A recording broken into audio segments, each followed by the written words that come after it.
আমরা হলাম মধ্যবিত্ত ফ্যামিলি, তাই মধ্যের দিকে কেকের ডেকোরেশনের ব্যাপারে বলাটা শুরু করছি। প্রথমের দিকে আর গেলাম না। এটা ছিল ম্যাঙ্গো ফ্লেভারের কেক। আমারই এক বন্ধু এই কেকটা অর্ডার করেছে।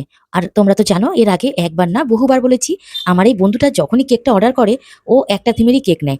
এইবার ছিল কেকের থিমের মধ্যে একটু টুইস্ট। আর সেই টুইস্টটা হলো ভিডিওর শেষে। তো তোমরা ভিডিওটা দেখো।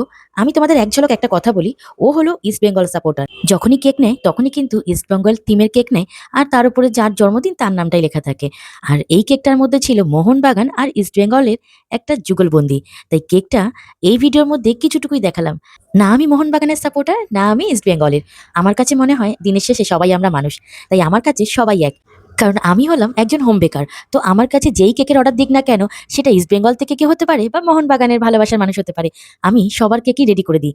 এই কেকটাও ঠিক তেমনই ছিল। এই কেকটার মধ্যে মোহনবাগানও ছিল আর ইস্ট বেঙ্গলও ছিল। তো এই কেকটা ছিল মাত্র 250 টাকা। তবে একটা কি জানো তো, কেকটা রেডি করার পরে এই স্টিকারগুলোকে আমাকে তুলে ফেলতে হয়েছিল। কারণটা পরের ভিডিওর জন্যই তোলা থাক। আমার কেকের ভিডিওগুলো তোমাদের কতটা ভালো লাগে প্লিজ আমাকে কমেন্ট করে জানিও। আর এতদিন এত কেকের ভিডিও দিয়েছি, যারা যারা এত এত কমেন্ট করো তাদেরকে অনেক অনেক ভালোবাসা। এত অব্দি তো ঠিকই ছিল, টুইস্ট তো আসলো পরের ভিডিওতে। ভালো থেকো, হর হর মহাদেব।